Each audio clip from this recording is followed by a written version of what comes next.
It's Sunday morning on November 9th, 2008, and Catherine Nichols doesn't get her usual Sunday morning call from her brother Jim.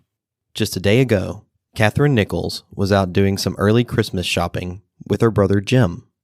He drove her home and picked up Catherine's son to take him to work because his car was in the shop. That was a clear picture of who Jim was and why he wanted to live in Shelby County near family.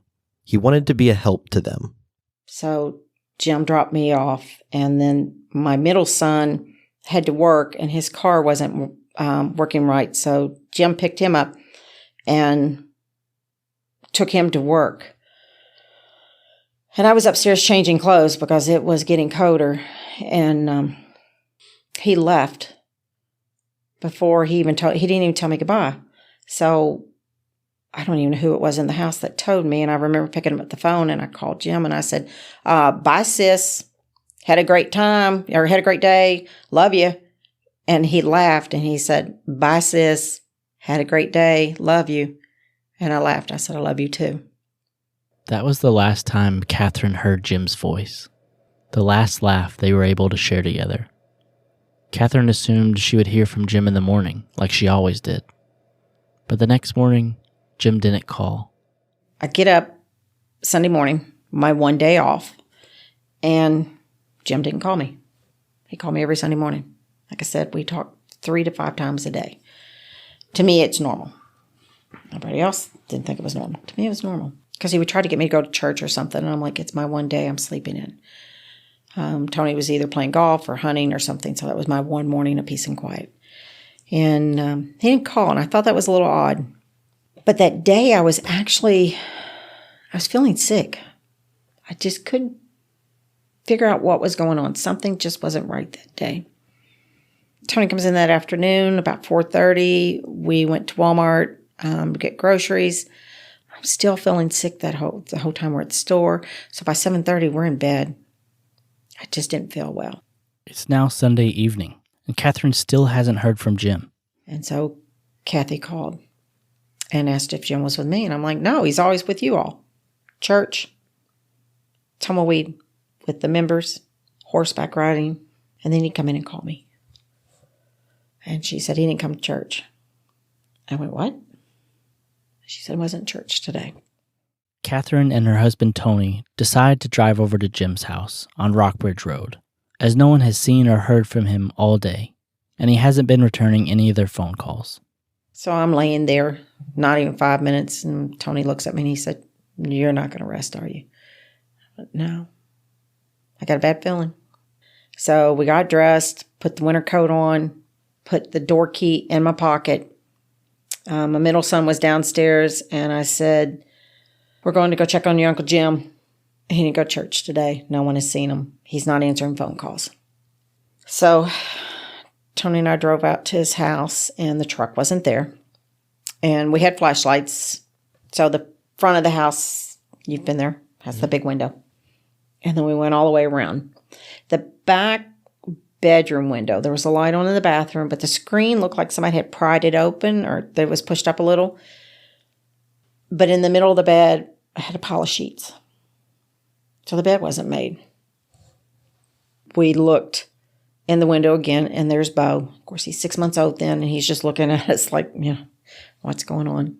Jim's yellow lab puppy, Bo, named after Catherine's first dog, was yet another sign of Jim developing more stability in his life. With his drinking under control, 7 months sober, and normal relationships being built, Jim was ready to care for another life in the form of a 4-legged companion that he rescued from the Shelby County Animal Shelter. And Tony's like, well, come on. He's probably went to church with the girl he's seeing, his girlfriend or something. And I'm like, I said, I'm telling you, something's not right. I have got a bad feeling. I said, I've got a real bad feeling. And he's like, no, he's fine. He's probably over there. He went to church with her. And so we got in the truck, took the long way back down Rockbridge, and went home. In an attempt to not be an overbearing sister, seeing Bo in the window and no truck in the driveway, she had to assume he was out with his girlfriend, who lived in Louisville roughly 45 minutes from Shelbyville. Against her better judgment, Catherine and Tony left.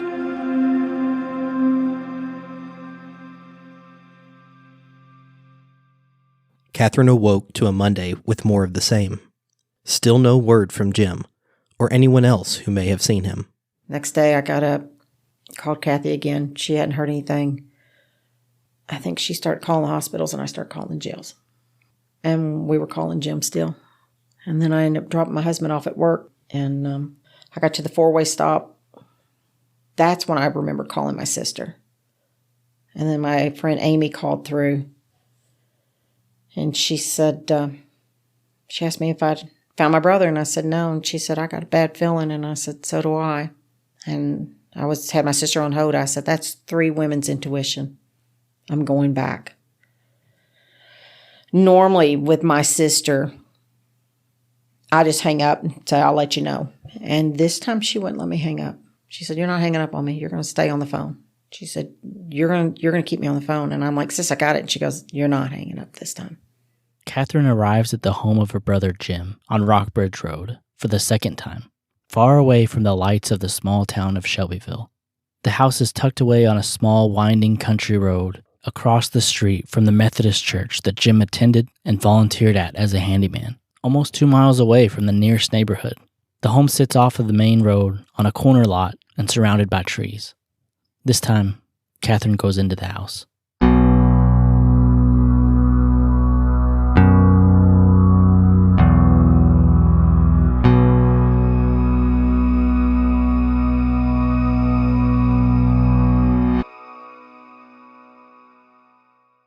So I remember going in the house.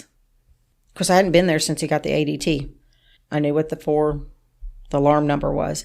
So I go straight to the ADT, but my sister's like, what do you see as soon as you come in? So as soon as I came in, of course, his couch is right by the door, and he had his coat laying over. Now, again, Jim was very, very clean, very military clean. And he still had his dinner plate at the kitchen table. And going straight to the ADT, putting the code in, but it wasn't it. It was the phone beeping. I remember there was mulch in the floor, just a couple pieces, which is unusual. But I remember as soon as I came in his room, his brown loafers, were not lined up straight. They were kind of like thrown in, so like one was sideways. So I'm still talking to my sister. She goes to the left as she comes out of the kitchen down the hallway towards the master bedroom. Here's Catherine's sister again, Rebecca, as she talks through her side of the phone conversation. And as she's going down the hallway, she said, Rebecca, there's a hole in the wall here. And I'm thinking, shit. And his bathroom wasn't very far once you take it. But once you step into the room, the footboard of Jim's bed, he had a sleigh bed. And the headboard was busted. And there was another hole in the wall from what I understand. And then I turned left. There's the bathroom, the master bathroom, and that's where the light was on. And there's Jim. And my first thought was, so he's in the chair, but the chair's flipped over. And I can tell he's dead. Because he's gray, but my first thought was he had committed suicide. And in the last year, a detective asked me why I thought he had committed suicide. And finally my answer was, because I kept thinking, well, why did I think that? And then finally it was, because I couldn't comprehend anyone wanting to murder my brother. Who would want to murder my little brother? I mean, he was one of the sweetest people you could ever meet. He was so non-confrontational. He just didn't fight people. She says his throat sliced. Oh, my God. And I said, it's probably the stupidest thing. I said, are you sure? So I'm telling my sister, I said, he's dead. And she's like, are you sure? And she kept tell me what you see. And I literally started from the bottom and went up. And then when I saw that he was tied to the chair, and that's when it clicked, oh, my God. He's been murdered. And then, you feel like you've been there forever, and you're standing there and you're like, oh my God, I'm in a crime scene. Get out. And of course, when she went into the bathroom, or went to the bathroom door, I mean, she's telling me everything she's seen, and I'm not telling you half of it. I ain't even tell you a fourth of what she's seen. I'm just telling you, it was really bad. It was awful. Watch, there was blood on the ceilings. There was $6,000 worth of blood. A hell of a lot of money to clean it up. And I never went to him. I never touched him because I knew he was dead because, the whole room's red. And there's Bo standing beside me, this puppy. I think that was my instant bond with that dog standing there beside me like, oh my God. That dog stood in that house listening to him scream. And I'm talking to my sister and I'm like, he's dead. And she kept saying, are you sure? And I'm like, yeah, I'm sure. I told her at that point, I said, get out of the house and call 911. I'm on my way. I will never forget the look on his face of horror. I don't know if he was decapitated or if they tried to decapitate him. I don't remember. It was blocked. But it was horrible. I know he was stabbed at a minimum of 15 times. I know they did brutal things to him. I know that the police took power tools as evidence. I know these people are still walking the streets. I know the police are not working this case. And I'd like to know why. The police were really quite surprised that Bo wasn't murdered or killed the night Jim was killed. The police kept Bo in the house until late that night, 11:30, 12, because they wanted to check to see if he had any DNA or evidence or blood or anything. So they had literally locked him in a room the whole time. Bo definitely had PTSD after that. I kept him. And he was scared to death of men. He pretty much only played with me. He never played with toys after that. I remember one time he had been outside and he got wet from the rain, and I took a towel to dry him. And when I put the towel over him, he literally peed all over the floor. He was so scared. So I don't know if they had taken a blanket and threw it over him, maybe put him in another room. I know loud noises scared him. He lived to be 13 and a half. He ended up having cancer. Losing him was one of the hardest things. And he never went in a bathroom. Ever. I couldn't bathe him inside. I had to bathe him outside. Because I think it's because of Jim being murdered in the bathroom. He never walked in a bathroom. When I hung up with my sister, I took off running down the hall. And I have told the story before, senators, and I tell it all the time. That story, when you see in the movies where the hallway keeps getting longer and longer, it does. That hallway got longer and longer. And I remember grabbing the house phone. I did pick up the cell phone and I called 911, but I called my husband on the other one. So I'm calling 911 and I'm calling Tony, and Tony sees Jim's number and he thinks it's Jim, and evidently I'm screaming. And all he keeps saying is, you got to get out of the house. Of course, I knew, I wasn't even thinking somebody was there. I'm standing outside then. Of course, the 911 operator keeps asking me, are you sure he's dead? I think she asked me that about 5 times. And then I finally cursed at her, and I'm like, his effing throat's slit. I'm sure he's dead. My sister was in Elizabethtown and finally gets to me. I think this was like at 11:30 in the morning when I found him. And I think they removed his body at 2 a.m. And then this has been my life ever since.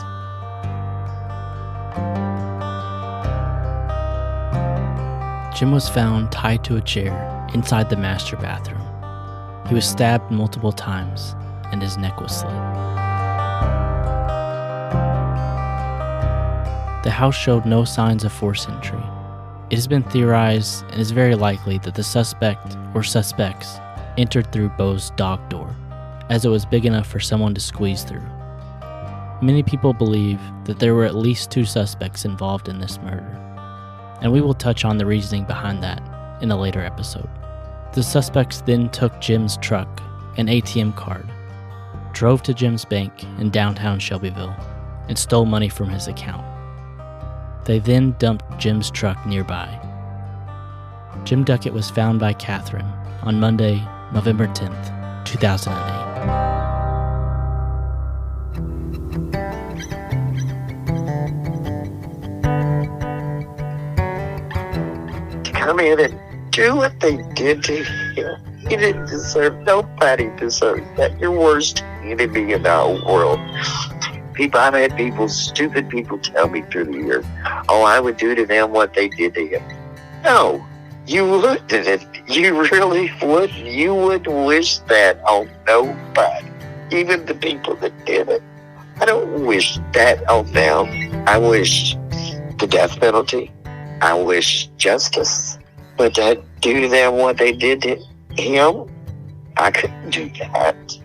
That's evil. What they did was evil.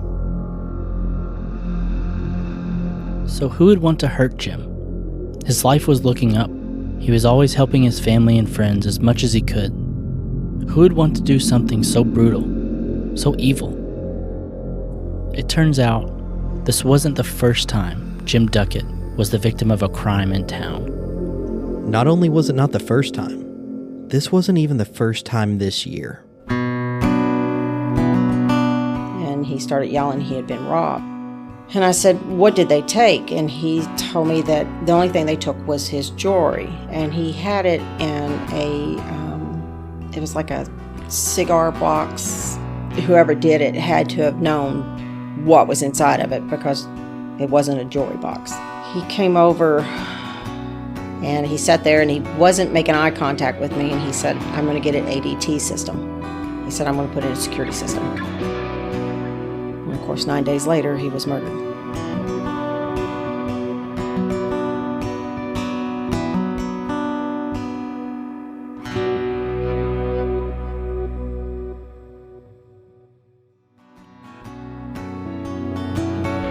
This is an active investigation. Some names have been changed, but the details remain the same. This podcast will withhold certain information critical to the case, so as not to impact the integrity of the investigation being carried out by the Kentucky State Police and other law enforcement agencies. If you or someone you know have information related to Jim Duckett's murder, please call Kentucky State Police Post 12 at 502-227-2221. Or you can text a tip to 67283 by typing in KSPTIP in the message field.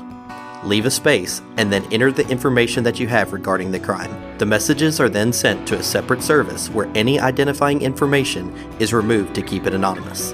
Follow us on social media to keep up to date with information from the podcast and any other details that could come out related to this case.